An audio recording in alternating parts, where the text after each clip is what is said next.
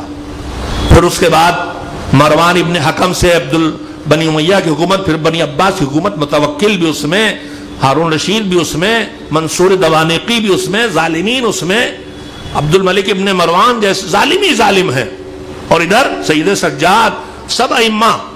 تھوڑا اگر لوگ ان کو ماننے بھی لگے تو اتنا بڑا پاور نہیں ہے۔ قید میں ڈالا، 10 سال 15 سال رکھا، قید خانوں میں رکھا، گھروں میں قید رکھا، سب کیا، مگر کسی نے بیعت کا مطالبہ کیا؟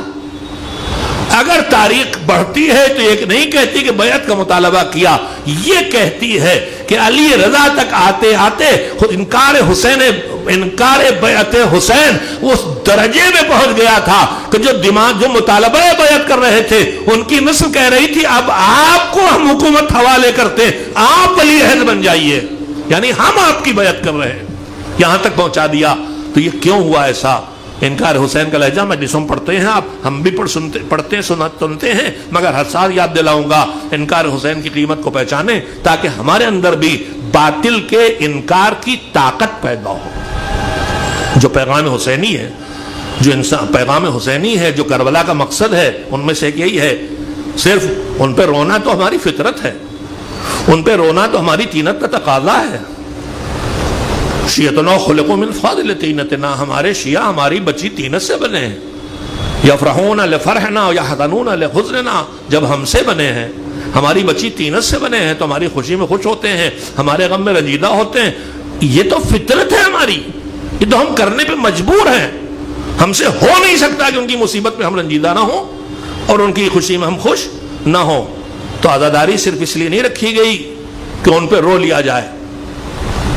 سیدہ زہرا نے اگر حسین کی قربانی پہ رضامندی دی تو کیا خالی اس لیے تاکہ لوگ ان پہ روئیں اور ہمیں پرسا دیں؟ پرسا دیں گے ہم ان کی والدہ کو بھی، ان کے بابا کو بھی، ان کے نانا کو بھی، ان کے اولاد کو بھی، زمانے میں ان کا جو پوتا سب کو پرسا دیں گے. لیکن یہ شہادت اس لیے نہیں ہوئی کہ بس ان پہ رویا جائے.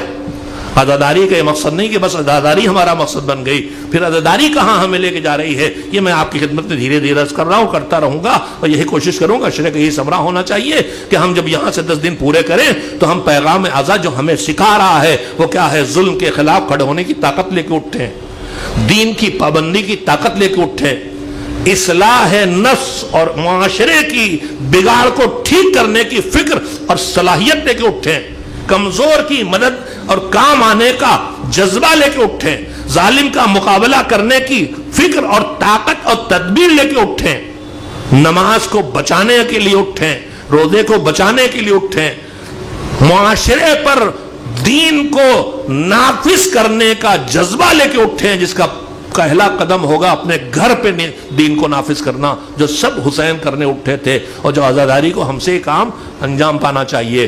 یزید کے حکم سے ولید نے جب بلایا، بڑی لمبی گفتگو ہے، جب ولید نے بات رکھی تو آخر میں امام نے فرمایا مثلی لا یبایعو مثل یزید. ہر سال آپ سنتے ہیں حسین نے یہ نہیں کہا کہ میں اپنے تعارف کرایا ہے، اس میں کہا ہے کہ ہم کون ہیں، ہمارے گھر میں وحی آئی ہے، ہمارے گھر میں قرآن نازل ہوا، ہمارا گھر فرشتوں کے آمد و رفت کی جگہ ہے، ہم نبوت کا خزانہ ہیں، ہم معدن ہیں، منبع ہیں رسالت کا.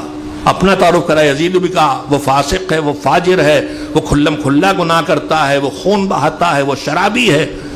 پھر فرمایا نہیں کہا کہ حسین یزید کی بیعت نہیں کرے گا، علی کا بیٹا معاویہ کے بیٹے کی بیعت نہیں کرے گا، فرزند رسول فرزند ابو سفیان کی بیعت نہیں کرے گا.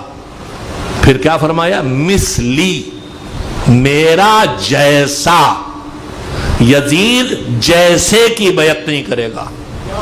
میرا جیسا انسان یزید جیسے انسان کی بیعت نہیں کرے گا. ہم غلاموں کو بھی سوچنا ہوگا کہ حسین کہہ رہے میرا جیسا، تو ہم حسین جیسے نہ سہی مگر حسین کے تو ہیں، تو جو حسین کا ہے وہ یزید کی بیعت نہیں کرے گا.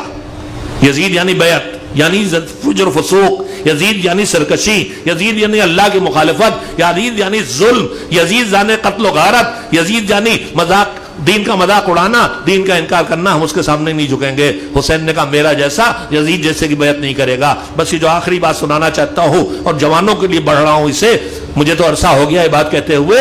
حسین نے کہا میرا جیسا یزید جیسے کی بیعت نہیں کرے گا. ابھی میں نے آپ کے سامنے رکھا سید سجاد تو بظاہر بہت کمزور سے ان کے مطالبہ بیعت کیوں نہیں کیا، ساتویں امام سے ڈیمانڈ کیوں نہیں کیا، ہارون رشید نے قید میں رکھا. میری وجہ یہی ہے میرے عزیز و شاہد کہ اگر حسین کہتے کہ حسین یزید کی بیعت نہیں کرتا تو ایک شخص کا انکار ہوتا.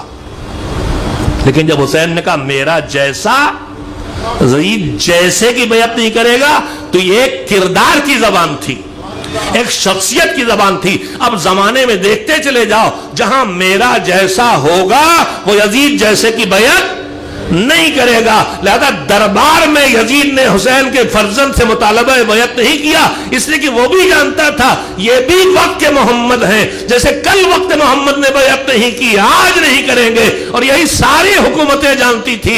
ہر دور کا جعفر صادق، محمد باقر، موسیٰ کاظم، علی رضا اپنے دور کا حسین ہے. نہ حسین نے یزید کی بیعت کی تھی نہ یہ باطل کی بیعت کریں گے. ایک صلوات بھیج دیں محمد و آل محمد پر مل جل. اس کے لیے بہت قربانیاں دینا پڑی. کربلا پوری قربانیوں کی تاریخ ہے اور قربانیوں کی تاریخ آج آگے بڑھ رہی ہے.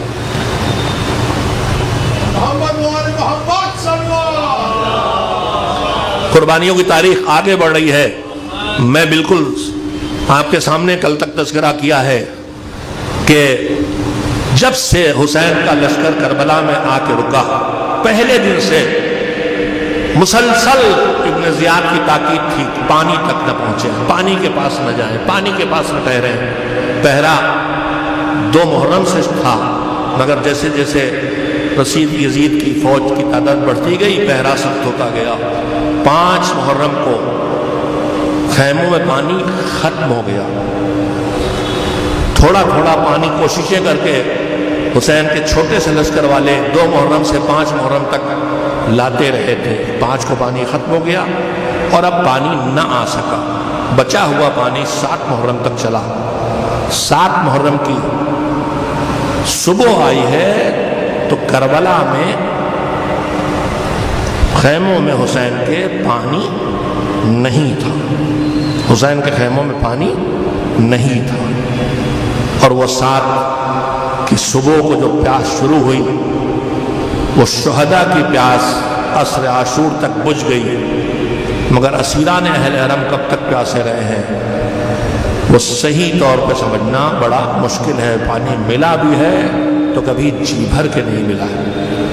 ہمارے بزرگوں نے یاد کرنے کی کچھ تاریخیں رکھی ہیں، ان تاریخوں میں سے ایک تاریخ 7 محرم کی تاریخ ہے، جو حسین کے گود کے پالے بڑے بھیا کی یادگار اور بھیا کا یتیم قاسم ابن حسن کی شہادت سے مخصوص ہے۔ امام حسن مجتبیٰ کو زہر دیا گیا، بار بار دیا گیا، آخری بار دیا گیا، اتنا شدید تھا کہ خون کی قے آئی، طبق رکھا گیا، کنبہ جمع ہے، بہن بھی، بھائی بھی، بیوی بھی، بچے بھی، کنبہ جمع ہے، تشت میں خون گرا، کلیجے کے ٹکڑے گرے۔ حسین پوچھتے رہے بھیا یہ ظلم کس نے کیا ہے؟ کہا میں زندہ رہا تو میں بتاؤں گا، اگر نہ رہا انہوں نے کسی طرح نہیں بتایا یہ ظلم کس نے کیا ہے۔ گھر کے اندر ہی سے یہ ظلم ہوا تھا۔ جادہ بنت اشس ملون کی بیٹی جس کا بھائی محمد ابن اشد کربلا میں لڑنے آیا تھا وہی قاتل امام حسن تھی۔ امام حسن نے دم توڑا، رات کے سناٹے میں دم توڑا، وہیں ایک 3-4 سال کا بچہ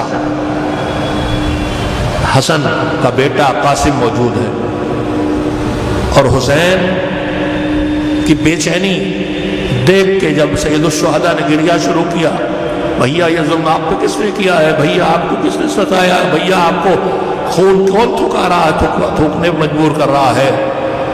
تو حسن مجتبیٰ نے رو کے کہا تھا کہ بے شک تمہارے لیے بڑی مصیبت ہے، مجھ پہ بڑی مصیبت ہے، کلیجے ٹکڑے ہو گئے ہیں اور خون کی قے ہو رہی ہے، شدید اذیت ہے، لیکن فرمایا لا یوما کیومک یا ابا عبداللہ، اے میرے بھیا حسین مصیبت یہ بھی ہے مگر جو مصیبت تمہارے اوپر آنے والی ہے ویسی مصیبت کسی پہ نہیں۔ حسن یہ منظر دیکھ رہے تھے، لہذا اسی درمیان خاموشی سے ایک چھوٹی سی تحریر لے کے جناب ام فروہ کے حوالے کی، مادر حسن کے حوالے کی، اور یہ فرمایا کہ جب میرا بیٹا قاسم کربلا پہنچے، انہیں معلوم ہے سب، اور بہت تنگ دل ہو تب یہ میری تحریر کھول کے دیکھ لینا اور اسے دے دینا۔ تاریخ آگے بڑھی، قاسم حسین کی گود میں پلے بڑھے، 10 محرم آئی، مجاہدین جانے لگے، پھر بنی ہاشم کے کنبے کے لوگ، مسلم کے فرزند شہید اور محمد شہید، قاسم بار بار آتے ہیں چچا مجھے بھی اجازت چاہیے، چچا مجھے بھی اجازت چاہیے۔ اچھا ایک بات اور اس سے پہلے سن لیں، قاسم کو پتا ہے کہ آج مجھے شہید ہونا، کیوں پتا ہے؟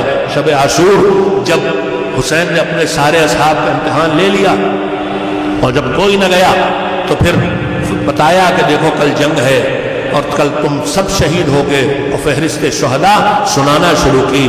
فہرست شہداء میں اصحاب کا نام آیا، انصار کا نام آیا، اہل بیت کا نام آیا، مگر ایک نام نہ آیا اور وہ تھا قاسم کا نام۔ قاسم 13-14 سال کا نوجوان کھڑا ہے، میرا چچا ابھی میرا نام لے گا، میرا چچا ابھی نام لے گا، مگر حسین چپ ہو گئے، حسین چپ ہو گئے۔ قاسم آگے بڑھے، چچا آپ نے سارے نام لیے اور محمد کا بھی اور مسلم کے بیٹوں کا بھی، میرا نام نہ لیا، کیا میں شہداء میں میرا نام نہیں ہے؟ حسین نے سیدھا جواب دینے سے پہلے کہا قاسم تمہاری نگاہ میں موت ہے کیسی؟ کہا میرے مولا، میرے آقا شہد سے زیادہ میٹھی میرے لیے ہے، اس وقت سب سے میٹھی چیز شہد ہے، شہد سے زیادہ میٹھی تیرے لیے ہے، میرے لیے ہے۔ حسین نے کہا بیٹا تمہارا نام ہے، تم ہی شہید نہیں ہوگے، تمہارا 6 مہینے کا بھیا اصغر بھی شہید ہوگا۔ اپنا نام سن کے قاسم خوش ہوئے تھے، مگر 6 مہینے کے بھیا کا نام سن کے قاسم تڑپ گئے، بابا چچا ارے بھیا شہید ہوگا، میں تو لڑنے جاؤں گا گھوڑے میں بیٹھ کے شہید ہوگا، میرا بھیا تو ابھی گھٹنیوں چلتا ہے وہ کیسے شہید ہوگا، کیا ظالم خیموں میں آ جائیں گے؟ حسین نے دیکھا اس نوجوان کے دل میں اتنی طاقت نہیں ہے کہ اس سے بتایا جائے ظالم خیموں میں آ جائیں گے، تو کہا نہیں بیٹا اصغر خیموں میں شہید نہیں ہوں گے، میں اپنے ہاتھوں سے لے کے جاؤں گا اور کربلا میں شہید ہوں گے۔ قاسم مطمئن ہو گئے کہ خیموں میں نہیں آئیں گے ظالم، مگر حسین کو تو معلوم ہے خیمے لٹیں گے، چادریں چھینیں گی، تماچے مارے جائیں گے۔ اجرکم اللہ صبح سے رن برپا ہو گیا، اجازت نہیں ملتی، چچا اجازت، چچا اجازت، ارے بیٹا کیا اسی دن کے لیے پالا تھا۔ اب قاسم تھک گئے، کونے میں بیٹھ گئے، مایوسی کے عالم میں بیٹھ گئے، ایسی مائیں کہاں ملے گی کربلا کے علاوہ۔ ام فروا سمجھ گئی کیا معاملہ، کا بیٹا کیا بات ہے، کیا کروں، چچا کسی طرح اجازت نہیں دیتے، شاید یہ بھی کہا ہو بابا ہوتے، شاید یہ بھی کہا بابا ہوتے تو چچا کیسے روکتے، مجھے اجازت مل جاتی۔ ام فروا نے کہا بیٹا پریشان نہ ہو، اجازت مل جائے گی۔ گئی ایک صندوق سے چھوٹا سا پرچہ نکالا کاغذ کا، کہا تمہارے بابا جب دنیا سے جا رہے تھے تو انہوں نے کہا کہ پرچہ رکھو اور اس کو اپنے پاس محفوظ رکھنا۔ بعض خطبہ سے میں نے سنا ہے کہ بہادر میں بندہ تھا، اسی کو کھولا اور کہا کہ لے لو۔ ابا حسن نے کہا تھا جب کربلا میں میرا بھائی اکیلا ہو اور قاسم کو اجازت نہیں مل رہی اور پریشان ہوتی ہے، میرے حسین کو دے دینا۔ پرچہ ملا، دیکھا، دوڑے دھاڑے امام حسن مجتبیٰ حسین کی خدمت میں آیا، فرزند مجتبیٰ بابا چچا یہ لیجئے بابا کا خط ہے۔ اور روایت کہتی ہے وہ پرچہ دینے کے ساتھ ساتھ قاسم بن حسن ارے کبھی امام حسین کے قدموں کو چومتے تھے، کبھی ہاتھوں کو چومتے تھے، ارے چچا آپ اجازت دے دو، اب چچا اجازت دے دو۔ حسین نے پرچہ کھولا، آنکھوں سے لگایا، لبوں سے چوما، بھیا کے خون کے منظر سامنے آ گئے۔